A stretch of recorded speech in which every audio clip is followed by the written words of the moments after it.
Hey guys, this is review for your Chapter 5 test. I'm just going to be going over some problems that would be good for you to know for your test. So as we go, when I write down the problem, try to work it out yourself and then check your answer with me. So the first one we're going to do says to verify that secant of x minus cosine of x is equal to the tangent of x times the sine of x. So with these type of problems, we want to use these fundamental identities, the reciprocal identities, quotient identities, Pythagorean identities, and even an odd identities. Of course, you want to pick out the ones that are going to be most relevant. If you don't have these memorized, which I don't expect you to memorize all of them, although these are the most common ones, so if you want to memorize any of them, I would recommend memorizing these ones. Write them on your note card for your test. All right, so secant of x is the same as 1 over cosine of x.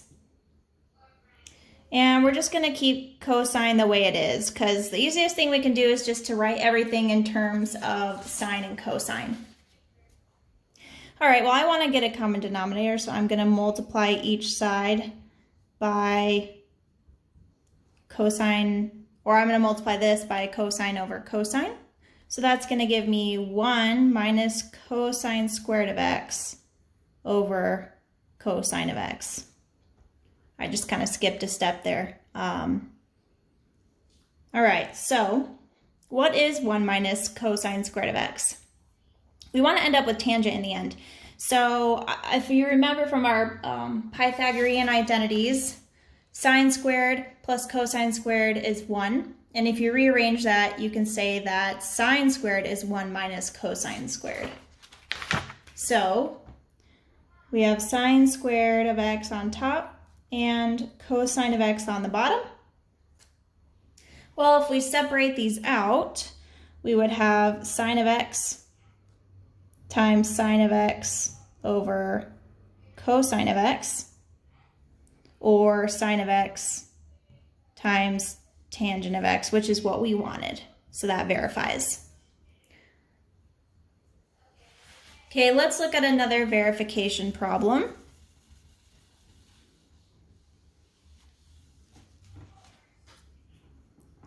1 minus tangent of x over sine of x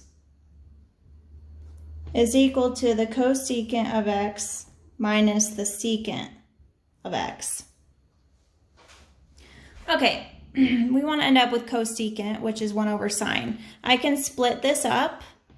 We always want to start with the more complicated side, which is this side here. So I can split this up into 1 over sine of x minus the tangent of x over sine of x. Well, I know that 1 over sine of x is cosecant of x, which is good because that's what we want for the first one. I can change tangent to sine over cosine. So I'm going to do that all over sine of x. I can rewrite this as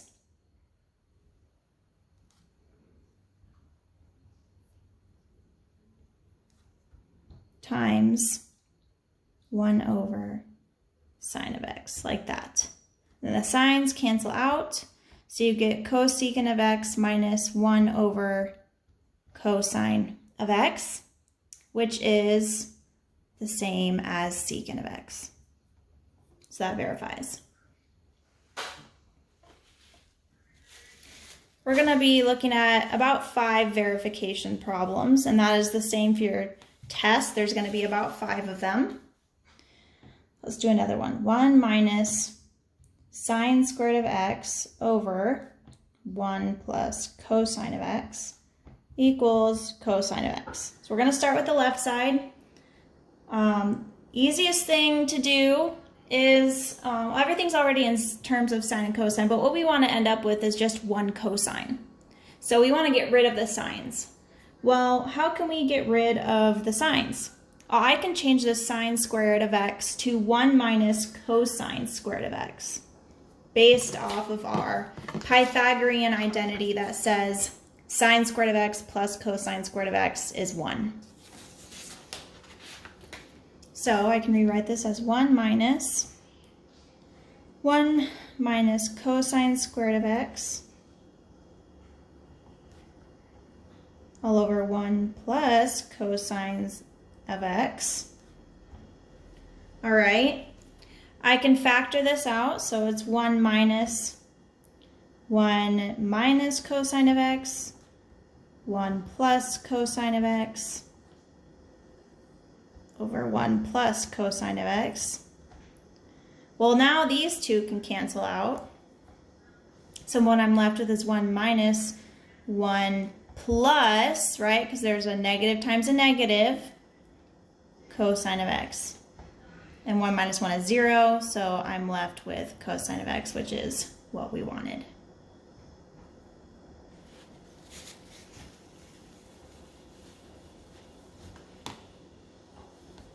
All right, let's look at another verification problem.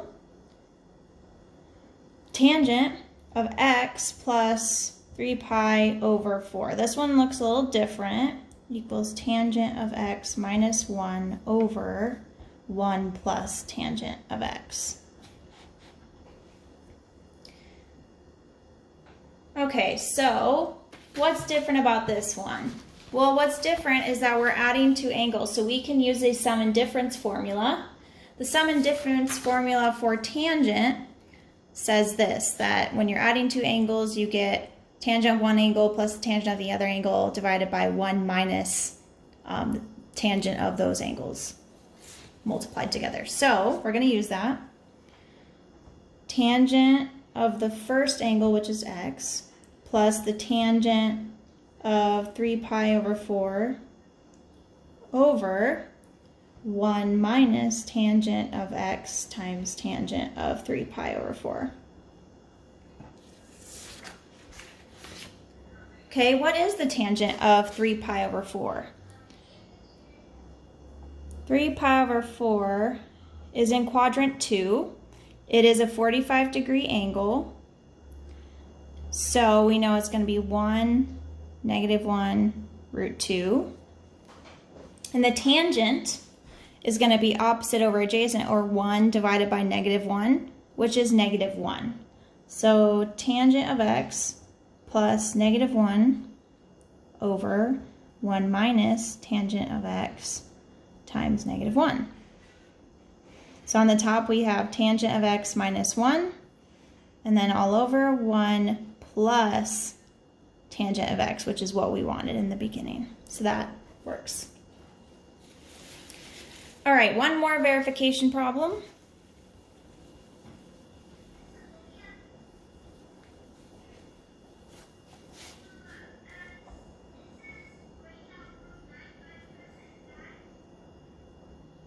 Cosine of alpha minus beta over cosine of alpha cosine of beta equals 1 plus tangent of alpha tangent of beta. So we're going to work with the left side. And once again, we can use a sum and difference formula. For cosine of alpha minus beta, we can change to this. So the top is going to be cosine of alpha times the cosine of beta plus the sine of alpha times the sine of beta all over cosine of alpha cosine of beta.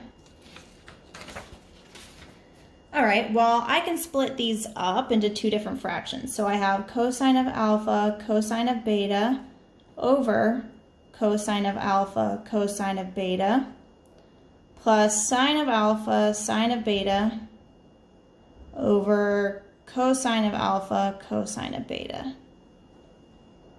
Well, these cancel out, right? So I'm left with 1 there.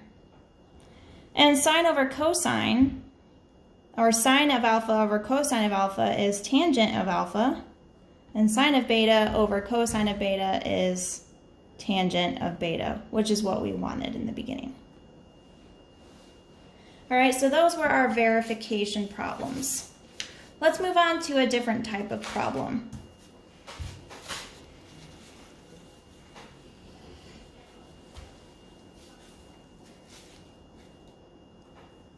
So it asks us to find the exact value, and it gives us sine of alpha is equal to 3/5, where alpha is in quadrant 1, and sine of beta is equal to 12/13, and beta is in quadrant 2. So let's draw a little picture.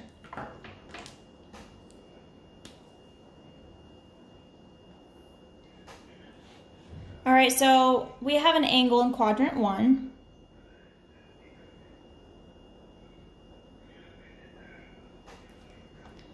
And this angle is alpha. And the sine, or the opposite over hypotenuse, so opposite is 3, hypotenuse is 5, and we don't know what this side is. I'm going to label it as A. Beta is in quadrant 2.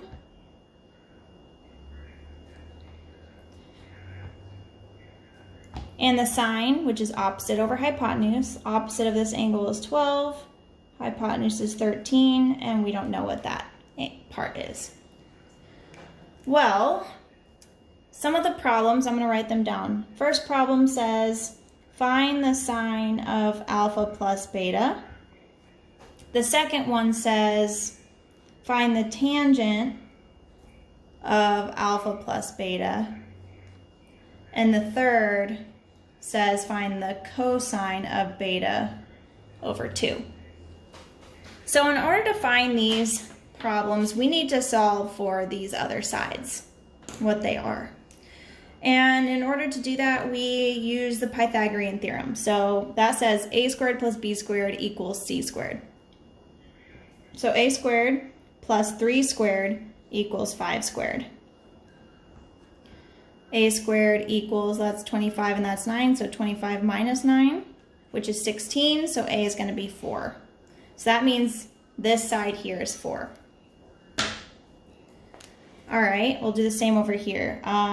B squared plus 13 squared, plus 12 squared equals 13 squared. B squared is going to be 169, because that's what 13 squared is, minus 144, which is 25. So the square root of 25 is 5. So B is 5. All right, now we have each side. Okay, what is this written out? Well, using our sum and difference formula, sine of alpha plus beta is the sine of alpha cosine of beta.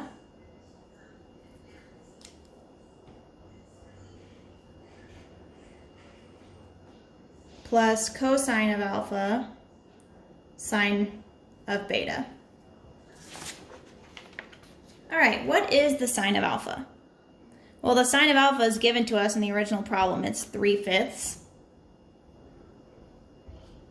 What's the cosine of beta? We'll look over here. What's B? Cosine is adjacent over hypotenuse. The adjacent is 5/13. All right, cosine of alpha. That's going to be adjacent over hypotenuse, or 4/5. And sine of beta is given to us, so 12/13.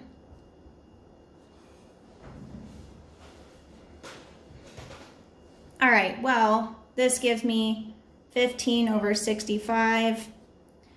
And, oops, this should be -5. Ooh, tricky. Remember that this x should be negative here, so this should be a -5. So this should be -15. Plus 48/65. And that gives us 33/65, and that's our answer.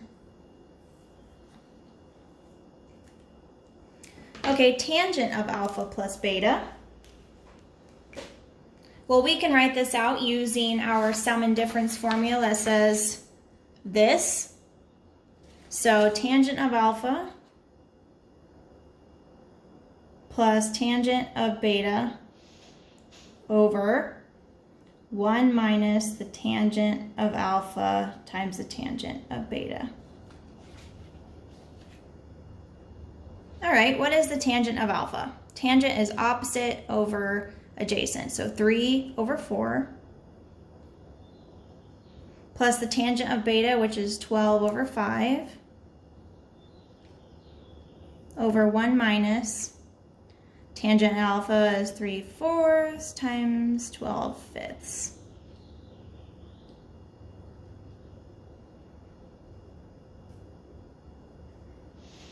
This should be a negative. This should be plus a negative. This should be a negative here. All right, well, we want to get a common denominator on the top, so I'm going to multiply this by 4 over 4, and I'm going to multiply this by 5 over 5.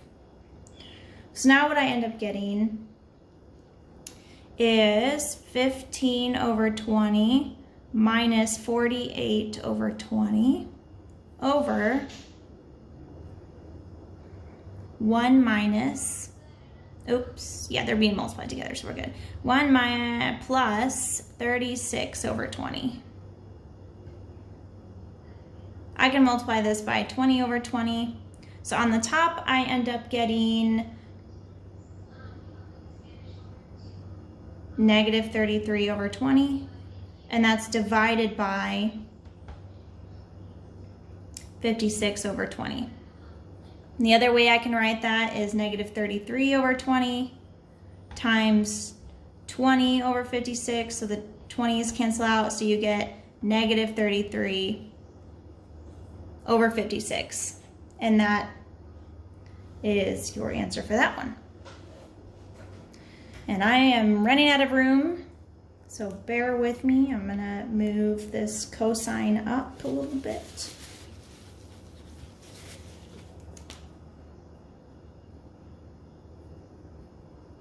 So cosine of beta over 2. This is a half angle formula. Cosine of alpha over 2 gives this, 1 plus cosine of alpha over 2. In this case, we're doing beta. So we're going to write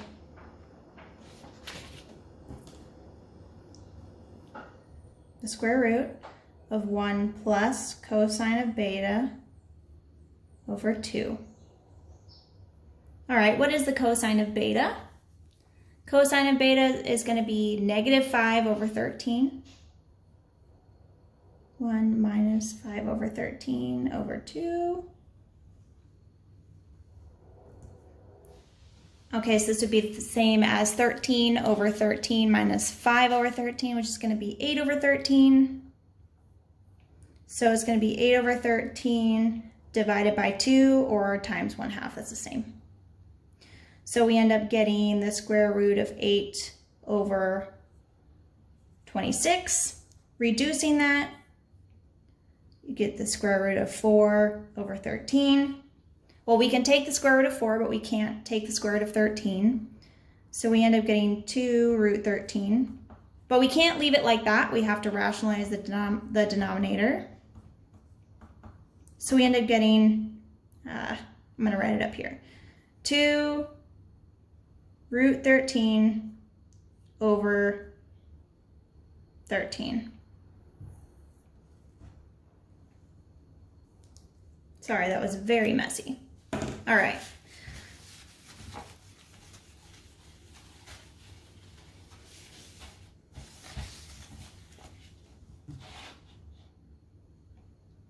Okay, moving on to a different type of problem.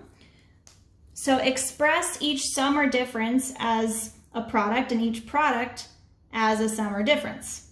So we'll start with sine of 2x minus sine of 4x. So this is when our formulas come into play. Let me get those out. The product to sum formulas and the sum to product formulas. So right now we're working with a difference. So it's going to be a difference to product formula. Same thing, pretty much. And it's sine minus sine, so this is the one we're going to be working with. So we're going to do 2 sine of alpha minus beta, or 2x minus 4x over 2 times the cosine of 2x plus 4x over 2. All right, let's simplify this. So 2 sine of negative 2x over 2 cosine of 6x over 2. 2 sine of negative x cosine of 3x. Well, going back to our fundamental properties, the even and odd identities say that the sine of negative x is the negative sine of x. So this becomes negative 2 sine of x times the cosine of 3x. And that's it. All right, what if we had a different type of problem? So sine of 6x times the sine of 4x, and they wanted us to write it as, or express it as a sum or difference. Well, once again, we're going to be using our product to sum. So this is sine times sine, which is the first one. We're going to use this. So 1/2 times the cosine of alpha minus beta, which is 6x minus 4x, minus the cosine of alpha plus beta, or 6x plus 4x. Okay, simplifying this is 1/2 times the cosine of 2x minus the cosine of 10x. And that's it. That's all you can do to simplify it.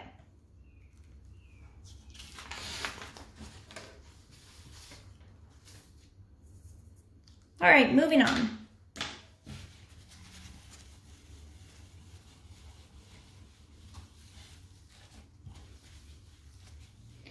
New type of problem. We want to find all the solutions.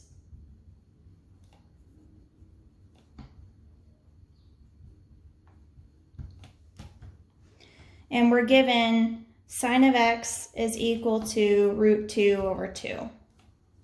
Well, where does sine of x equal root 2 over 2? Remember that this is y over r, or opposite over adjacent. Where is y positive? Y is positive in quadrant 1 and also quadrant 2. What angle are we working with if we're getting root 2 over 2? So what we're working with here is a 45-degree angle, because this is 1, 1, root 2, right? And negative 1, 1, and root 2. So a 45-degree angle is pi over 4. So it's going to be pi over 4 in quadrant 1, but what is it going to be in quadrant 2? Well, if you don't know, you can always do pi minus pi over 4, right? Because we're starting here and going back 45 degrees. That'll give us our angle in radians. And that is 3 pi over 4. So we have two values, x equals pi over 4 and x equals 3 pi over 4. And these are correct, but we need to account for the fact that the sine function is periodic, which means it keeps going around and around and around the circle. So for sine, we need to add, because the period for sine is 2 pi, we need to add a 2n pi to both. This basically says and accounts for the number of times you will go around the circle. All right, so this will be our answer. Let's try another one.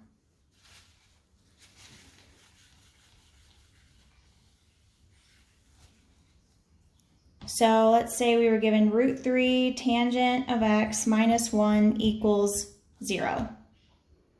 Well, let's solve for tangent. So let's add 1 to both sides. So we get root 3 tangent of x equals 1. Divide by root 3. Tangent of x is equal to 1 over root 3. Okay, so where on the unit circle is this true? Remember, for tangent of x, the period is 0 to pi. So the only place where this is true is in quadrant 1.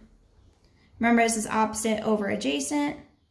So what we're working with here is a 30-degree angle, and 30 degrees in radians is pi over 6.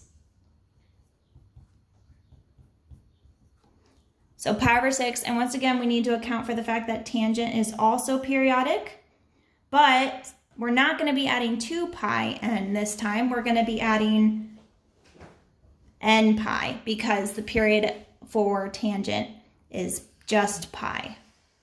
And that would be our answer. Okay. There's a slight variation in these types of problems. So let's look at that. So we're given something that says solve on the interval from 0 to 2 pi and find the exact values. So cosine of 2x equals -1. And that's the problem we're given. We want to find all of the answers that would make this true between 0 and 2 pi. So we're going to imagine that this 2 is not there for now. So where does cosine of x equal -1? Remember that cosine is the x value. The only place is at pi. So we're going to set 2x equal to pi plus 2 pi n, or 2n pi, however you want to write it. Doesn't matter. And the reason why we did pi plus this is because it's cosine and we need to account for the times it goes around the circle. All right, so now we want to solve for x. Divide it by 2, divide by 2, divide by 2. So x is equal to pi over 2 plus n pi. All right, so this is our formula. Well, now let's plug in a few numbers for n, starting with 0, then 1, then 2, to see what values we get between 0 and 2 pi. So when n is 0, I get x is equal to pi over 2 plus 0 times pi. Well, that's 0, so I just get x is equal to pi over 2. What about when n equals 1? I get x is equal to, oops, I'm running out the screen. X is equal to pi over 2 plus 1 times pi. So that's pi over 2 plus pi. And that's going to give me 3 pi over 2. Okay, that's good still because that's within our domain here. Let's try when n equals 2. So x equals pi over 2 plus 2 pi. Well, that's going to be bigger than 2 pi, so we're going to ignore that. So that means the only values are pi over 2 and 3 pi over 2. Okay, 2 more problems and then we're done.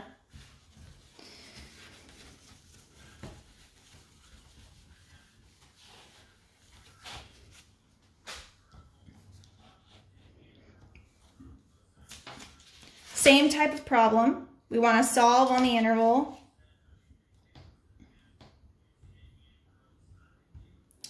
from 0 to 2 pi.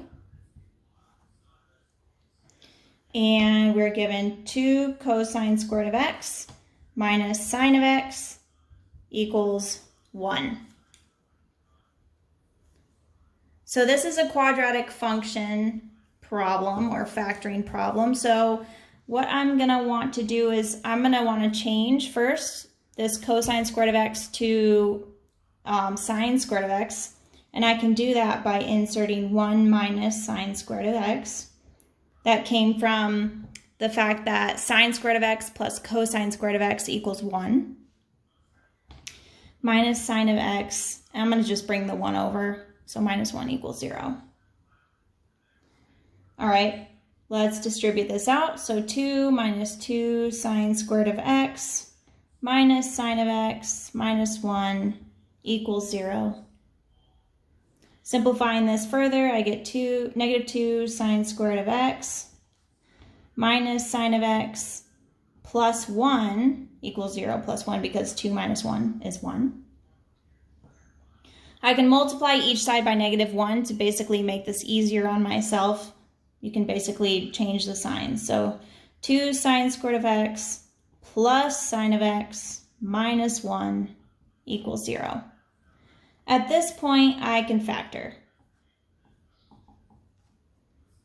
So 2 sine of x, sine of x. I'm going to try plus and minus 1, see if that works. So 2 sine squared of x minus 2 plus 1. Okay, that's not going to work. So let's change the signs. 2 sine squared of x plus 2 minus 1 minus 1. Okay, that works. Now I'm going to set each of these individually equal to 0. So 2 sine of x minus 1 equals 0. And sine of x plus 1 equals 0. Plus 1 plus 1. 2 sine of x equals 1. Divided by 2. So sine of x is equal to 1/2. Minus 1 minus 1. And sine of x equals negative 1. All right, where does sine of x equal 1/2? Like, what is x? That's where y is going to be positive. 1, 1, 2, 2. So it's a 30-degree angle. So that's going to be pi over 6, and then pi minus pi over 6.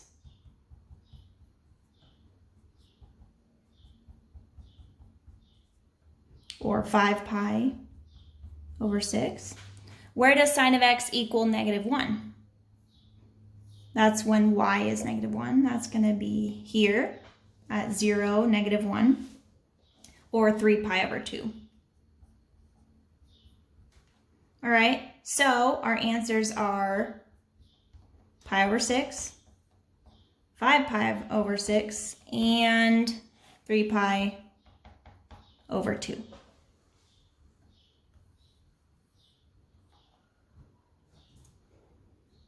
One last problem.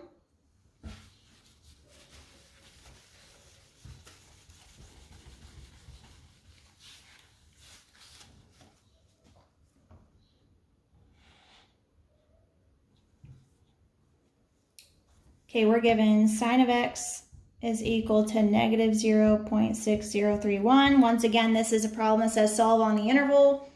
If we can't find the exact value, we need to